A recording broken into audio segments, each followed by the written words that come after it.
Sono 6 veronesi e un trentino di età compresa tra i 19 e i 27 anni le persone finite questa mattina agli arresti domiciliari nell'ambito dell'indagine della Polizia di Verona, che vede coinvolte complessivamente 29 persone.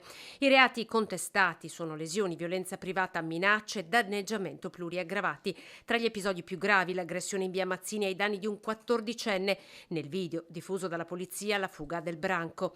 In queste immagini invece le violenze commesse ai danni di alcuni tifosi marocchini in corso Porta Nuova. Erano in corso le fasi finali del campionato di calcio in Qatar. Per questo episodio il giudice ha riconosciuto l'aggravante della finalità dell'odio e della discriminazione razziale.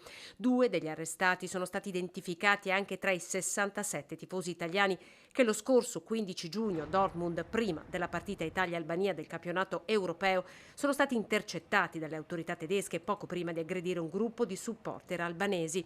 Con sé avevano passamontagna, bombe carta e materiale atto ad offendere.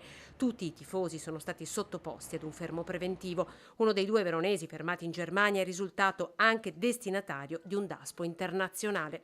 Nella misura cautelare il GIP ha sottolineato come molti degli indagati abbiano commesso i fatti nonostante fossero già stati denunciati in stato di libertà o destinatari di provvedimenti amministrativi da parte del questore, facendo emergere totale sprezzo per le autorità.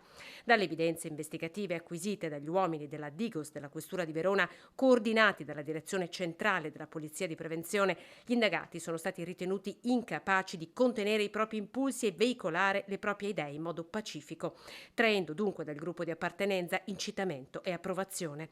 I soggetti sono tutti nomi e volti noti alle forze di polizia, alcuni gravitano nel gruppo Ultra Northside del Chievo di Verona, altri noti per la loro militanza nei contesti dell'estrema destra scaligera.